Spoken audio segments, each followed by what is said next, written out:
இந்த அரங்கின் இரண்டு பக்கமும் 4 மருத்துவ முகாம் ஏற்பாடு செய்யப்பட்டிருக்கு. திரும்பிய திசையெல்லாம் தண்ணீர் வசதி இருக்கு. இன்றைய தினம் புனிதமான வெள்ளிக்கிழமையில் இந்த நிகழ்ச்சி ஏற்பாடா இருக்கிறதால தமிழக அரசியல் வரலாற்றில் கூட்டம் நடக்கும் அந்த இடத்திலேயே அன்பிற்கினிய கண்ணியமிக்க இஸ்லாமிய சொந்தங்கள் தொழுகை செய்வதற்காக ஒரு அரங்கமும் ஏற்பாடு செய்யப்பட்டிருக்கிறது. தமிழக வெற்றி கழகத்தின் சார்பில் உங்கள் அத்துணை பேரையும் வரவேற்பு செய்வதற்காக சேலத்தின் கழக மாவட்ட செயலாளர், சேலத்து இளம் சிங்கம் அண்ணன் தமிழன் பார்த்திபன் அவர்களை வருக வருகிற வரவேற்கிறேன்.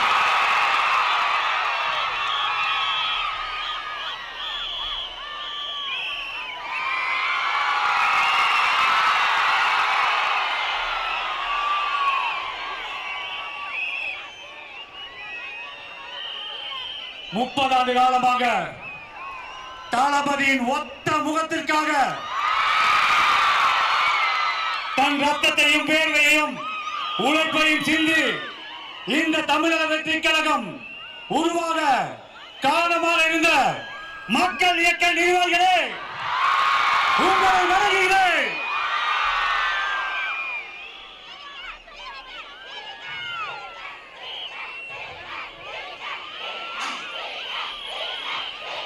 தமிழக வெற்றி கழகம், தமிழக வெற்றி கழகத்தின் ஆதிவேராகிய நகர ஒன்றிய பகுதி நிர்வாகிகளே, 2024 நம் கழக தலைவரை ஆட்சி பீடத்தில் அமர வைக்க இருக்கும் பூத் கமிட்டி நிர்வாகிகளே,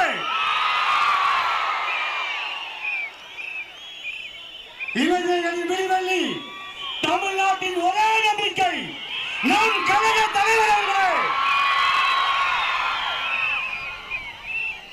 ஓயாமல் பணி செய்து ஒரு நிமிடம் கண் மூடினாலும் சாட்டையை சுழற்றி நம்மளை வேகப்படுத்தும் நமது தந்தைக்கு தந்தையாக, நண்பனுக்கு நண்பனாக, அண்ணனாக இருந்து வழிகாட்டி வழிநடத்தும் கழக பொதுச் செயலாளர் அவர்களே, மாநில நிர்வாகிகளே, இந்த நிகழ்ச்சியை எங்கள் சொல்லுக்கு கட்டுப்பட்டு வீட்டில் அமர்ந்து குடும்பத்தோடு பார்க்கும் கழக நிர்வாகிகளே, பொதுமக்களே, உறுப்பினர்களே, ரசிகர்களே, உங்களை பாடம் தொட்டு வணங்குகிறேன். வருக வருக வரவேற்கிறேன்.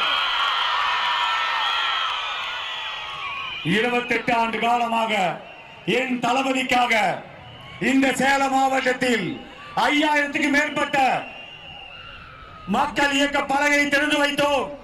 ரசிக மன்றமாக இருந்தோம். நம்மளுக்கு நற்பணி மன்றமாக மாற்றி மோடி கொடுத்தார். மக்கள் இயக்கமாக மாறியது. இன்று உலகமே திரும்பி பார்க்கும். அவர் ஒரு மொழி என்ன பேசுவார் என்று பார்க்கும். தமிழக வெற்றி கழகத்தை நமக்காக உருவாக்கி கொடுத்திருக்கிறார். எத்தனை நல பணிகள் சேலம் மாவட்டத்தில் 2011 மாபெரும் நலத்திட்ட உதவிகள் வழங்கினோம். நீங்கள் எல்லாம் சேர்ந்து வழங்கினோம். எத்தனாயிரம் ரத்த தான முகாம், வெளியில்லா விருந்தகம் சேலம் மாவட்டத்தில் 3 இடத்தில் சிறப்பாக நடைபெற்றுக் கொண்டிருக்கிறது. 5000 நாட்களை கடந்து நடந்து கொண்டிருக்கிறது. அரசு மோகன் குமாரமங்கலம் மருத்துவமனையில் இன்று வரை தமிழக வெற்றி கழகம் தான் சென்ற ஆண்டு கூட அதிக குருதிகான முகாமை ஏற்படுத்த விருது வாங்கியது. இதுபோல் உங்கள் ஒற்றுமையோடு இவ்வளவு பணிகளை செய்து கொண்டிருந்தோம். அப்படி செய்து கொண்டிருந்த காலத்தில் தான் தமிழக வெற்றி கழகம் உருவாகியது. அது இந்த சேலம் மாவட்டம் 11 தொகுதி கொண்ட மாவட்டத்தை நிர்வாக வளர்ச்சிக்காக 5 மாவட்டமாக பிரித்தார்கள். நான் எல்லாம் சாதாரண தொண்டனாக இருந்தேன். எனக்கு சினிமாவில் வாய்ப்பு கொடுத்து 15-20 படங்களை நடிக்க வைத்தார் என் கழக தலைவர் தளபதி. இன்று நடிகர் சங்கத்தில் உறுப்பினராக இருக்கிறேன். புலிசர் நம்பத்தில் உறுப்பினராக இருக்கிறேன். டிஸ்ட்ரிபியூட்டர் உறுப்பினராக இருக்கிறேன். ஒரு தொண்டனை எப்படி உருவாக்க வேண்டும் என்று இந்த தளபதிக்கு தான் தெரியும். அதே போல் நம்மளோடு நம்முடன் இருப்பவர் தான் ஒருத்தர் முதலமைச்சராக வேண்டும். அவங்களுக்கு அந்த கஷ்டம் தெரியும். தளபதி பெரிய கோடி ஆன கோடி பரம்பரையிலிருந்து வந்தவர் அல்ல. கஷ்டங்களையும் அவமானங்களையும் அசைகளையும் பட்டுதான் இந்த நிலைக்கு இருக்கிறார். அப்படி பார்க்கும் பொழுது உனக்கு என்ன தேவை, இந்த ஏழைகளுக்கு தேவை என்பதை அவரால் தான் யூகிக்க முடியும். அவரால் தான் முதலமைச்சராக இருக்க முடியும். நம்மில் ஒருவர் முதலமைச்சராக இருக்க வேண்டும். அப்படிலாம் உழைத்து 5 மாவட்டங்களாக பிரிக்கும் பொழுது சீமான்கள் பணக்காரர்கள் கோடிக்கடியாக கொட்டிகள் என்று சொல்லும் போதும் என் கழக தலைவரும் தளபதி அவர்களும் என்னை மாவட்ட செயலராக்கினார். என்னுடன் இணைந்து 4 பேர் வசதியே இல்லாத அவர்களை ஒரு இமை பரிதும் யோசிக்காமல் கழக தலைவரும் பொதுச் செயலரும் மாவட்ட செயலராக்கிறார். இன்று சேலம் மாவட்டத்தில் 5 பேர் இருக்கிறோம். அதே மாதிரி ஒன்று சொல்லிக் கொள்கிறேன், வருகின்ற சட்டமன்ற தேர்தலில் இதுவரை இல்லாத வரலாற்றில் நிகழாத நிகழ்வுகள் ஏழை எளியோர் அத்தனை பேரும் எம்எல்ஏ ஆக்க முடியும். அப்படிதான் உருவாகியது சேலம் மாவட்டத்தில் இந்த தமிழக வெற்றி கழகம். எவ்வளவு உதவிகள், எத்தனை கைம்பெண்களுக்கு தையல் மிஷின்கள், எத்தனை நலத்திட்ட உதவிகள். நன்றி. காலதாமதம் இல்ல அண்ணவர் அவர் எல்லாம் அவர் தலைவருக்கே சிக்னல் காட்டுறவரு. எனக்கு சிக்னல் காட்டாலும் பயந்துட்டேன். எத்தனை உழைப்புகள் உங்க எல்லாத்துக்குமே தெரியும். ஒவ்வொரு இடத்துலயும் ஒரு மன்றத்தை திறக்கும் போது எத்தனை பிரச்சனைகள் அந்த காலத்துல. இப்பயாவது 4-வே ட்ராக் இருக்கு, ரோடு இருக்கு. இந்த 5000 மன்றங்கள் திறக்கத்துக்குள்ளும் என் மக்கள் இயக்கத்தை நிர்வாகிகள் எவ்வளவு பேர் கஷ்டப்பட்டிருக்கான். இன்னைக்கு சொல்றாங்க பத்தியா, அரசியல் உங்களுக்கு என்ன தெரியும் சொல்றாங்களே. இன்னைக்கு சொல்லுகிறேன், இந்த 30 ஆண்டு காலமாக இந்த 5000 மன்றத்தை திறந்து விட்டு ஒரு மன்றம் திறக்க வேண்டும் என்றால் ஒரு இடத்துல திறக்கணும்னா எதிர்கட்சி ஆளுங்கட்சி அத்தனை பேர்த்துக்கிட்டையும் பிரச்சனை பண்ண அந்த மன்றத்தை திறந்தான். 30 ஆண்டு காலமாக ஆளும் கட்சியும் பார்த்து விட்டோம், எதிர்கட்சியும் பார்த்து விட்டோம். இன்று எதிர்கட்சியாக இருக்கிறோம். 2026 முதலமைச்சராகுவோம். கழக தோழர்களே, உங்களுக்கெல்லாம் ஒன்றே ஒன்று சொல்லிக் கொள்கிறேன், உங்களிடம் இருக்கும் தாழ்வு மனப்பானை தூக்கி எறியுங்கள். எந்த வகையிலும் மாற்று கட்சியை சேர்ந்த ஒன்றிய நகர பகுதி செயலாளர்களை விட நீ கீழே இருக்கவன் இல்ல, அவர்களை விட நீ மேலே இருப்பவன். அந்த காலத்திலேயே எதையும் எதிர்பார்க்காமல் தளபதிக்காக நீ ரத்தத்தையும் சிந்தினான், உழைப்பையும் கொடுத்தாய். அவருக்காக அரசியலுக்கு வருவாரா வரமாட்டாருன்னு தெரியாது.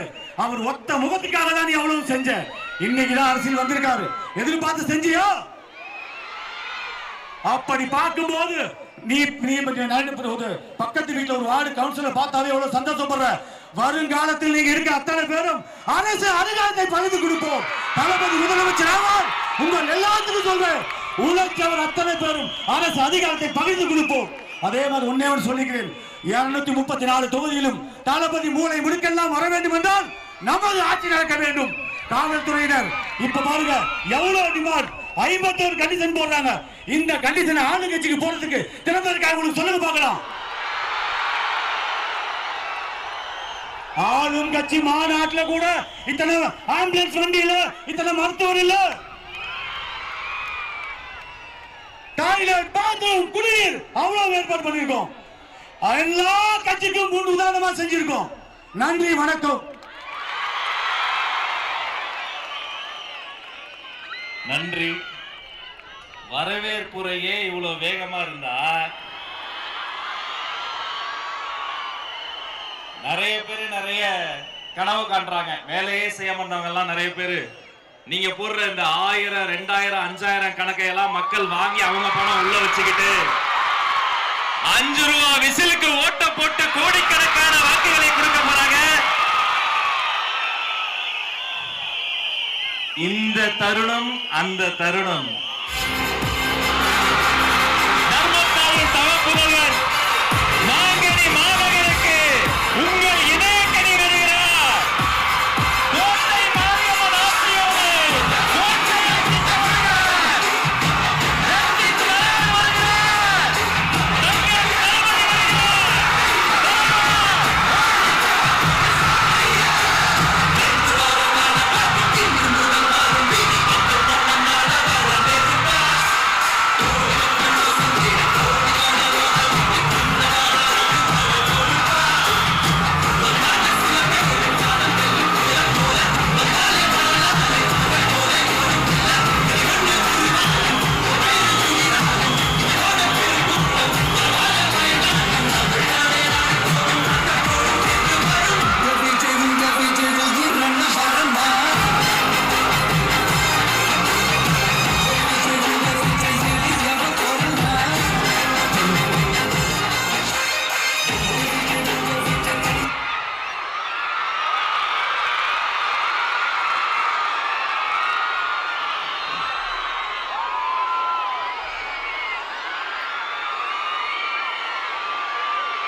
கரேஜ் தான் எல்லாத்துக்குமே ஒரு பேஸ். கரேஜ் தான் எல்லாத்துக்குமே ஒரு பவர். அப்படிப்பட்ட அந்த பவர் எதிலிருந்து ஆரம்பிக்கிறது தெரியுமா? நம்மள அண்டர் எஸ்டிமேட் பண்ற நேரத்துல, நம்மள ஒரு ஏளனமா பார்க்கிற நேரத்துல, நம்ம யாருன்னு ப்ரூவ் பண்ணி காட்டணும்னு ஒண்ணு தோணும்.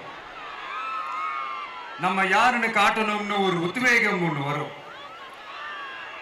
அப்படி ப்ரூவ் பண்ற அந்த பாயிண்ட் எதுல இருந்து ஸ்டார்ட் ஆகுது தெரியுமா? எந்த விஷயத்துல நம்மள கிண்டலும் கேலியுமா பேசுறாங்களோ அதே விஷயத்தை வச்சு நம்ம அது ஒரு பாசிட்டிவா மாத்துறதுன்னு ஒண்ணு இருக்குல்ல, அதே விஷயத்தை வச்சு நம்ம அது ஒரு ஃபயரா மாத்துறதுன்னு ஒன்று இருக்குல்ல, அங்கிருந்து தான் அந்த பவரே ஸ்டார்ட் ஆகும். அப்படிப்பட்ட அந்த உண்மையான அந்த பவரை சொல்ற அந்த பாயிண்ட்ல இருந்து ஆரம்பிக்கலாமா? ஏ விஜய், வீட்டை விட்டு வெளியே வா. ஏ விஜய், பணியூர் விட்டு வெளியே வா அப்படின்னு சொல்றவங்களுக்கு என் வீடு எதுன்னு தெரியுமா? முதல்ல என் வீடு எங்க இருக்குனாவது தெரியுமா? என சீண்டி பார்க்கறதா நினைச்சு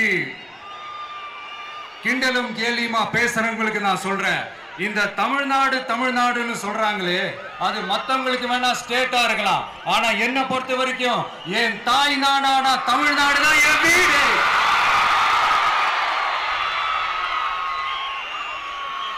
என் வீட்டுல மொத்தம் எத்தனை பேர் இருக்காங்க தெரியுமா? 8 கோடி பேர் இருக்காங்க. ஒட்டுமொத்த தமிழ்நாட்டு மக்களும் என் வீட்டு மக்கள், என் குடும்பம், என் உறவு, என் சொந்தம். எனக்கு எல்லாமும் கொடுத்த இந்த 8 கோடி சொந்தங்களுக்கு இனிமே எல்லாமுமா கூட நிக்க போறது இந்த விஜய் மட்டும்தான். தமிழ்நாட்டோட முதல் படை வீரனா, தமிழ்நாட்டோட முதல் பாதுகாவலனா அவங்க கூடவே நிக்கணும்ன்றதுதான் என்னுடைய குறிக்கோள். இன்னைக்கு இந்த விஜய், உங்க விஜய் உங்ககிட்ட ஓட்டு கேட்டு மட்டுமே வரல, உங்ககிட்ட நீதி கேட்டும் வந்திருக்கிற.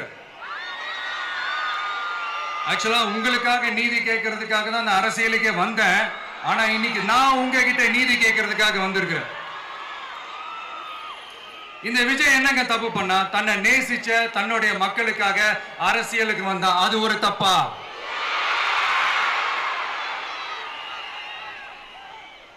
எல்லாத்தையும் ஒதுக்கி தள்ளிட்டு மக்களுக்காக மட்டுமே வந்த, அது ஒரு தப்பா? இந்த மத்த கட்சிகளுக்கெல்லாம் மாநாடு நடத்துறதுக்கோ பொதுக்கூட்டம் நடத்துறதுக்கோ இல்ல ஹால் ஃபங்க்ஷன்ஸ் நடத்துறதுக்கோ பர்மிஷன் கொடுப்பாங்க, இடம் கொடுப்பாங்க. ஆனா நமக்கு மட்டும் இடம் கொடுக்க மாட்டாங்க, கொடுக்கவும் விட மாட்டாங்க. இது என்னங்க நியாயம்? நான் போய் மக்களை சந்திக்கிறதுக்கோ இல்ல மக்கள் வந்து என்ன சந்திக்கிறதுக்கோ ஒரு உரிய இடமோ இல்ல உரிய பாதுகாப்போ மத்த கட்சிகளுக்கு எல்லாம் கொடுப்பாங்க. ஆனா எனக்கு கொடுக்க மாட்டாங்க, கொடுக்கவும் விட மாட்டாங்க. இது என்னங்க நியாயம்? இந்த SOPs சொல்லுவாங்க, அதனுடைய ஃபுல் ஃபார்ம் வந்து ஸ்டாண்டர்ட் ஆபரேட்டிங் ப்ரொசீஜர். ஆனா எனக்கு மட்டும் அது ஸ்டாலின் சார் ஆபரேட்டிங் ப்ரொசீஜர். இது என்னங்க நியாயம்? இந்த விஜய் உண்மையானவன்றது உங்க எல்லாருக்குமே தெரியும். நமக்கு எதிராக சதி செய்யறது யாரு, நமக்கு எதிராக சூழ்ச்சி செய்யறது யாரு, நமக்கு எதிராக பழி போடுறது யாரு, யாரெல்லாம் ஒன்னா சேர்ந்து இதெல்லாம் செய்யறாங்கன்றது உங்க எல்லாருக்குமே நல்லா தெரியும். அதனால என்னோட சொந்தங்களாகிய உங்ககிட்ட வந்து நான் நீதி கேட்காம வேற யாருக்கிட்ட தான் போய் கேட்பேன்?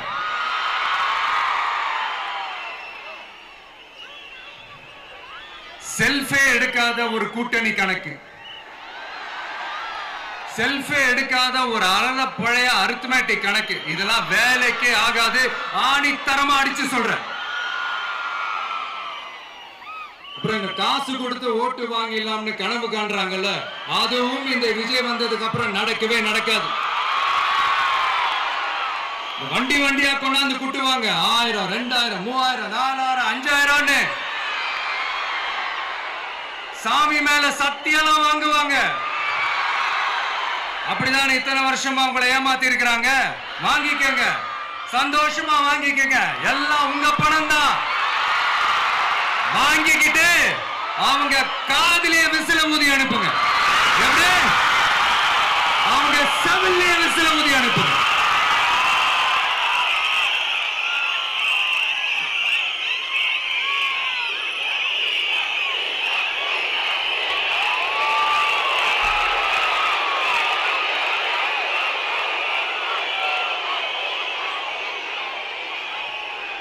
அடுத்து நம்மளுடைய ஜென்சி அடுத்த இளம் தலைமுறையினருக்கும் ஒன்று நான் சொல்லணும்னு நினைக்கிறேன்.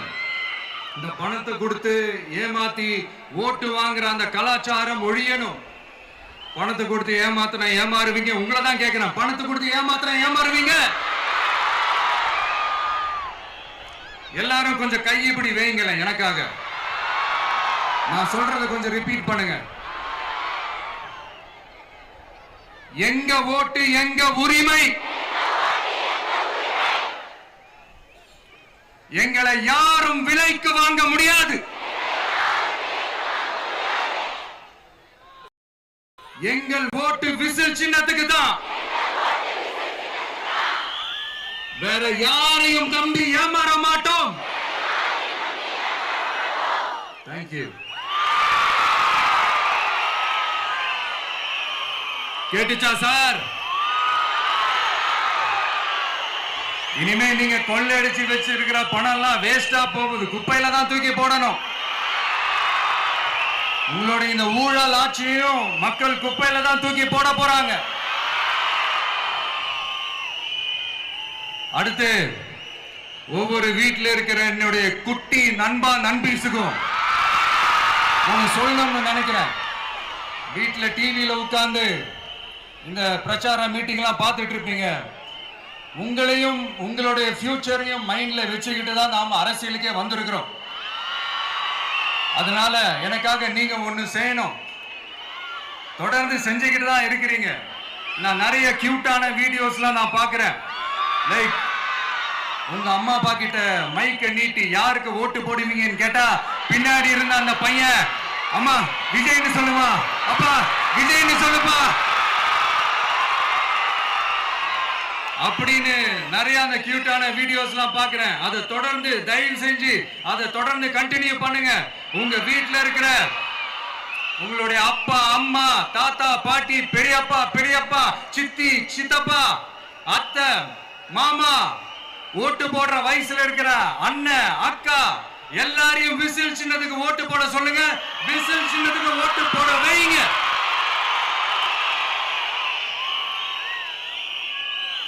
இந்த தேர்தல் நெருங்கிற இந்த நேரத்தில் பொலிட்டிக்கலா ஸ்பீக்கிங் டு த பாயிண்ட் ஒரே ஒரு விஷயம் நான் சொல்லணும். நாங்க அரசியலுக்கு வந்தது எந்த கட்சியும் ஒழிக்கிறதுக்கோ அழிக்கிறதுக்காகலாம் நாம் அரசியலுக்கு வரல.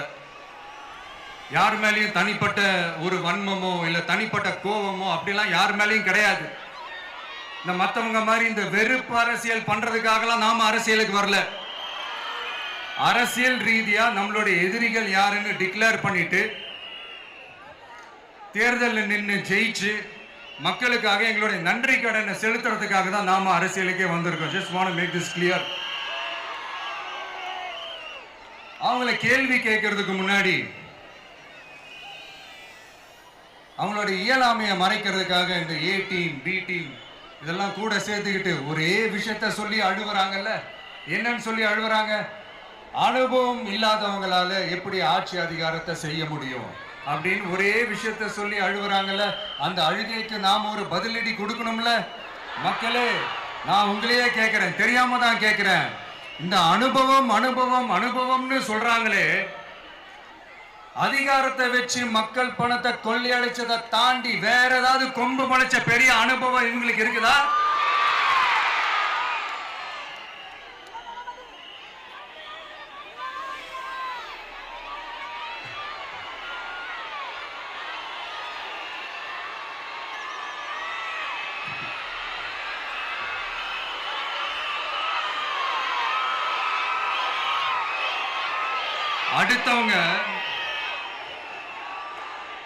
அடுத்தவங்க ஆரம்பிச்ச அரசியல் கட்சியில, அடுத்தவங்களுடைய அட்ரஸ்ல அரசியல்வாதிகளா இருந்துட்டு இருக்கிற இவங்க எல்லாருக்கும் ஒரு சவால்.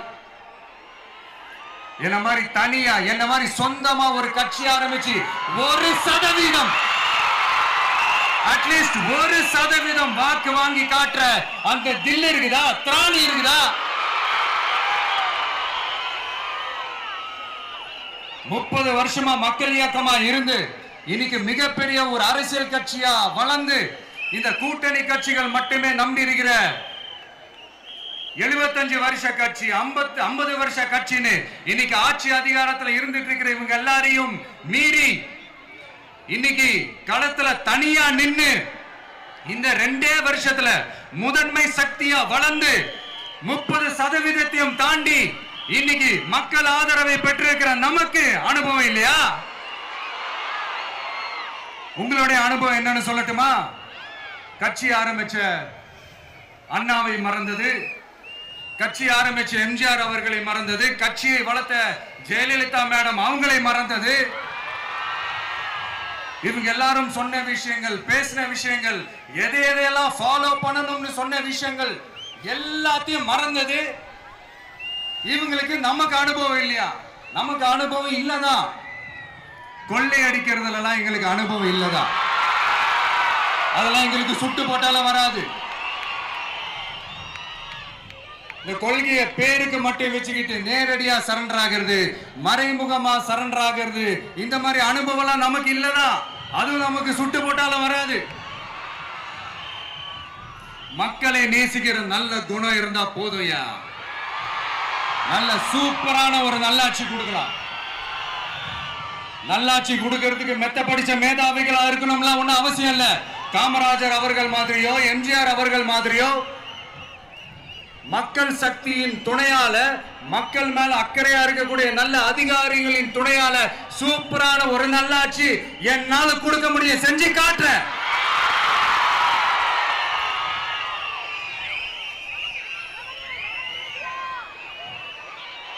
நாலரை வருஷம் ஆச்சு, 4.25 வருஷத்துக்கு மேல ஆகுது. இப்போ ஒவ்வொரு வீட்டு கதவையா தட்டி உங்கள் கனவுகளை சொல்லுங்கள், உங்கள் கனவுகளை சொல்லுங்கள், நாங்கள் அதை நிறைவேற்றி காட்டுறோம். இல்ல, ஸ்டாலின் சாருக்கு மக்கள் சார்பா ஒரு கேள்வி. மக்களுடைய கனவு என்னன்னு உங்களுக்கு தெரியுமா சார்? அது சரி, அவங்க என்ன நினைக்கிறாங்கன்னு உங்களுக்கு தெரியாது, அதுக்கப்புறம் எப்படி அவங்க கனவுகளை பத்தி உங்களுக்கு தெரியும். மக்களோட கனவு என்னன்னு நான் சொல்லட்டுமா சார்? 2019, 2021, 2024 இந்த 3 தேர்தலையும் மக்கள் உங்களுக்கு வாக்களிச்சதுக்கு காரணம் நீங்க மக்களுக்கு ஏதாவது நல்லது செய்வீங்கன்னு நம்பிதான். ஆனா நீங்க மக்களுக்கு கொடுத்த பரிசு மக்களுக்கு பாதுகாப்பே இல்லாத மக்கள் விரோத ஆட்சி. அந்த மக்கள் விரோத ஆட்சியை அகற்றிட்டு அந்த இடத்தில் தமிழக வெற்றி கழகத்தை ஆட்சி பீடத்தில் அமைக்கணும் அப்படின்றதுதான் மக்களுடைய ஒரே கனவு. இந்த மக்கள் விரோத திமுக அரசை நிலைக்க கூடாது அப்படின்றதுதான் மக்களுடைய ஒரே கனவு. 100% தூய சக்தி டிவிக்கு ஆட்சி அமைக்கும். அதுல உங்களுடைய கனவுகள், உங்களுடைய ட்ரீம்ஸ் எல்லாமே ஃபுல்ஃபில் ஆகும், நிஜமாகும்.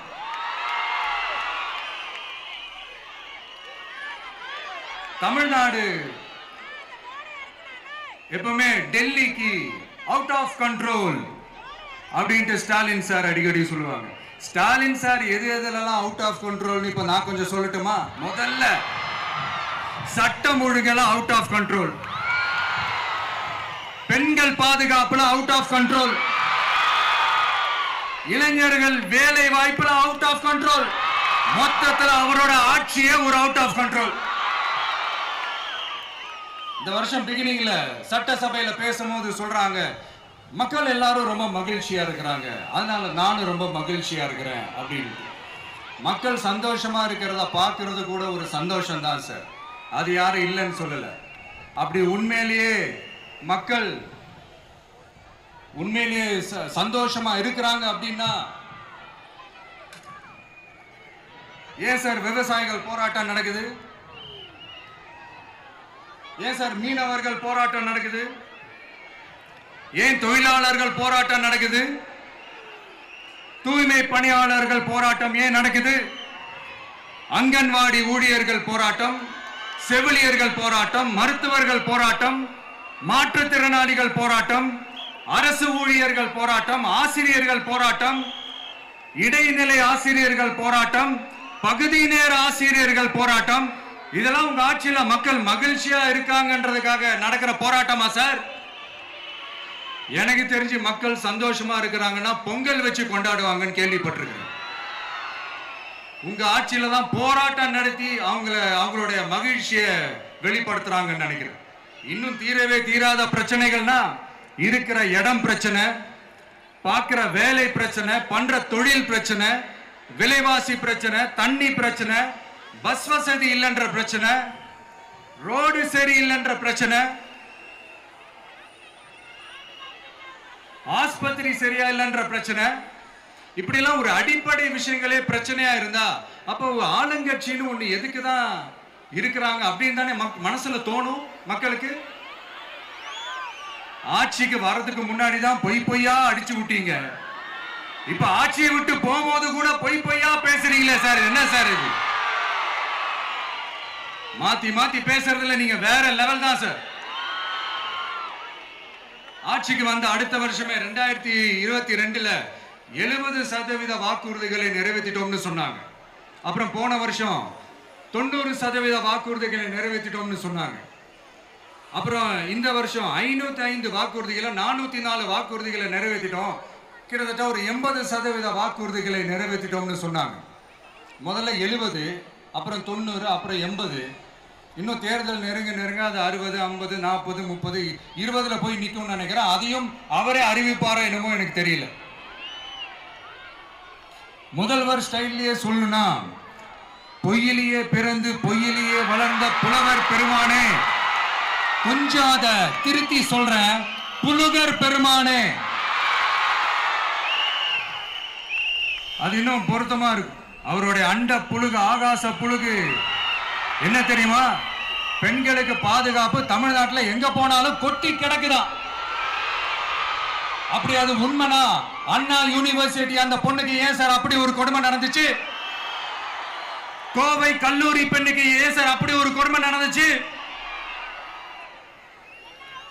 பெண் குழந்தைகள் பாதிக்கப்படுறதா கிட்டத்தட்ட 1000க்கும் மேலான போக்சோ கேசுகள் ஏன் சார் பதிவானுச்சு? போதைப் பொருள் கலாச்சாரம் கண்ட்ரோலே இல்லாம அது பாட்டுக்கு தாறுமாற எங்கேயோ போய்கிட்டு இருக்கு. வயலன்ஸ் எல்லாம் தலைவிரிச்சு ஆடுது. அதுக்கு ஒரு ரீசெண்ட் எக்ஸாம்பிள் அந்த ரயில்வே ஸ்டேஷன்ல அந்த சிறுவர்கள் எல்லாரும் சேர்ந்து செஞ்ச அந்த சம்பவம். சட்டம் ஒழுங்கு சரியா இருந்தா ஏன் சார் இப்படி எல்லாம் நடக்குது? சட்டம் ஒழுங்கு சரியா இருக்கணும்னா முதல்ல தமிழ்நாட்டுக்கு ஒரு டிஜிபி வேணும் சார். எங்க சார் போனார் அவரு? எங்க அவரு? சும்மா இந்த ஆக்டிங் ஆபீசரை வச்சுக்கிட்டு அரசாங்கத்தை நடத்துனீங்கன்னா இப்படிதான் சட்டம் ஒழுங்கு சந்தி சிரிக்கும். முதல்ல தமிழ்நாட்டுக்கு ஒரு டிஜிபியை போடுங்க சார். அதுக்கப்புறமாச்சும் சட்டம் ஒழுங்கு சரியாகுதான்னு பார்ப்போம். சரிப்பா, கேள்வியா கேட்கிறிய, நீ வந்தா என்ன செய்வ அதானே கேட்கறீங்க. கரெக்ட், கேட்கணும். மக்களோட அடிப்படை தேவைகளை தீர்க்கிறது தான் நம்மளுடைய ஃபர்ஸ்ட் வேலையே. அதை தீர்க்கிறதுக்கான அந்த தேடி போறது, அதோட சொல்யூஷனை தேடி போறது தான் நம்மளுடைய ஃபர்ஸ்ட் அஜெண்டாவே. கொஞ்சம் வெயிட் பண்ணுங்க. தேர்தல் அறிக்கை ரெடி ஆயிட்டு இருக்கு. தெளிவான ஒரு தேர்தல் அறிக்கையாவது வரும். என்ன நம்புற உங்களை நான் டிசப்பாயிண்ட் பண்ணவே மாட்டேன்.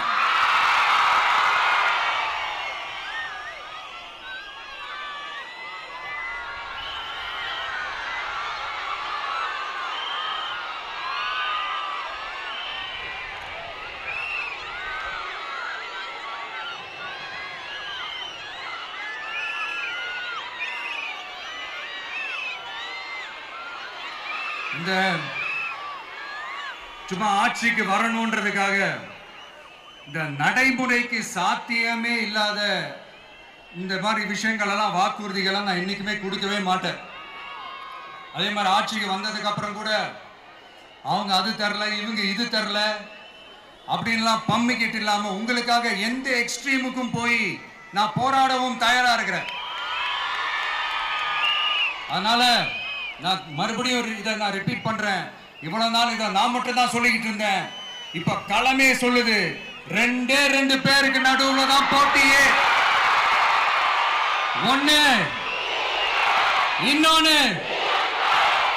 ஒண்ணு தூய சக்தி டிவிக்கு, இன்னொன்னு தீய சக்தி டிஎம்கே.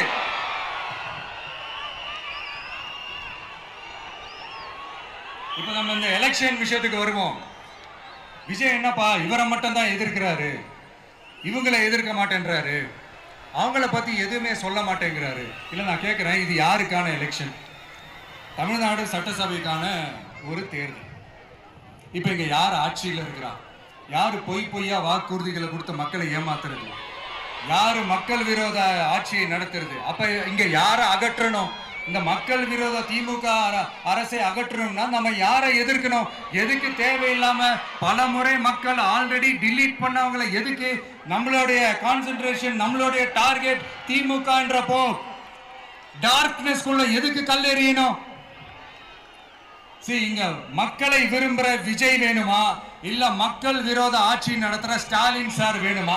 அவ்வளவுதான் இந்த தேர்தலே. இதுக்கு நடுவுல வேற யாருமே கிடையாது. புரியுதுங்களா உங்களுக்கு? என் நெஞ்சில் குடியிருக்கும் சேலம் மக்களே,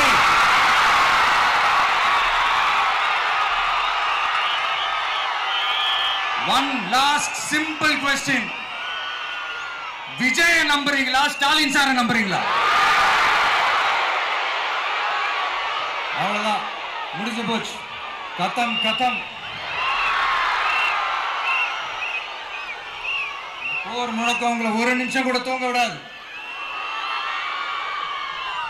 இந்த போன லாஸ்ட் வீக் இந்த டிஎன்பிஎஸ்சி இந்த எக்ஸாம்ஸ், இந்த குரூப் 2 எக்ஸாம்ஸ் அதை அனௌன்ஸ் பண்ணிட்டு உடனே அதை கேன்சல் பண்ணிட்டாங்க. இது உலகத்துக்கு எல்லாருக்கும் தெரியும். கேன்சல் பண்ணிட்டு ரொம்ப சிம்பிளா டெக்னாலஜி ஏதோ சம் ஃபால்ட், டெக்னிக்கல் ஃபால்ட் அப்படின்னு சொல்லி அதை கடந்து போயிட்டாங்க. இத்தனை வருஷமா ராத்திரி பகலமா கஷ்டப்பட்டு படிச்சு எப்படியாவது நமக்கு அந்த வேலை கிடைக்காதான்னு அந்த எக்ஸாம்ஸை ஃபேஸ் பண்ண வந்த நம்மளுடைய தம்பி தங்கைகள் எவ்வளவு ஒரு மன உளைச்சலுக்கு ஆளாயிருப்பாங்க. அதை யாராவது யோசிச்சு பார்த்தீங்களா? ஒரு எக்ஸாம்ஸை ஒழுங்கா நடத்த தெரியல, இதுல உலக நாடுகளோட போட்டி போடுறாங்களாம். நம்மளுடைய தம்பி தங்கைகள் நம்ம அம்மா அப்பா கிட்ட சொல்லுங்க, யாரும் தைரியம், எல்லாரும் தைரியமா இருங்க. வரப்போறது உங்க ஆட்சி, நம்ம ஆட்சி.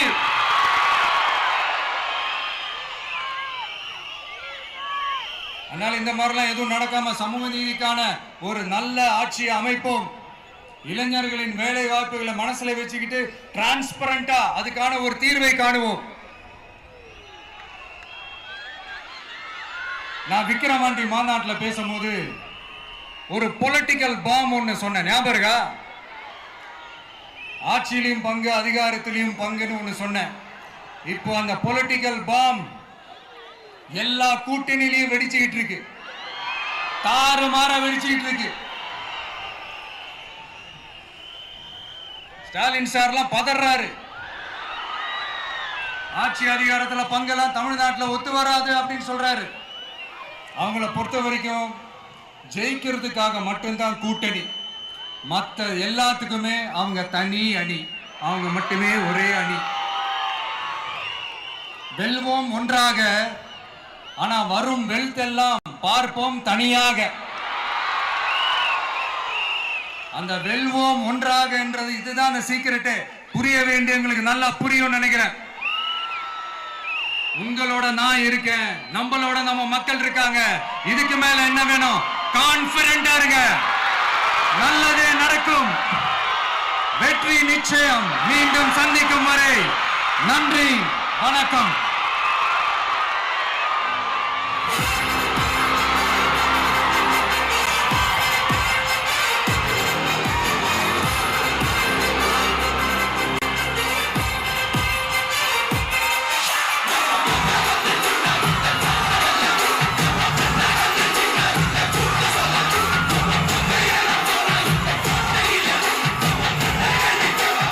தர்மத்தாயின் தலைமகன், தமிழக வெற்றி கழகத்தின்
மாங்கனி மாநகரில் மாவட்ட கழக செயலாளர் மக்கள் சார்பில் பொன்னிற செங்கோலையும் தருகிறார். இரட்டை செங்கோல், இரட்டை போராடை போல் இரட்டை செங்கோல்.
அவர்கள் தொழுகை செய்வதற்கான அரங்கமும் ஏற்பாடு செய்யப்பட்டிருக்கிறது. இத்தனை நேரம் பொறுமை காத்து எங்களோடு இணைந்திருந்த அத்தனை சொந்தங்களுக்கும் நன்றி, நன்றி, வெற்றி, வணக்கம்.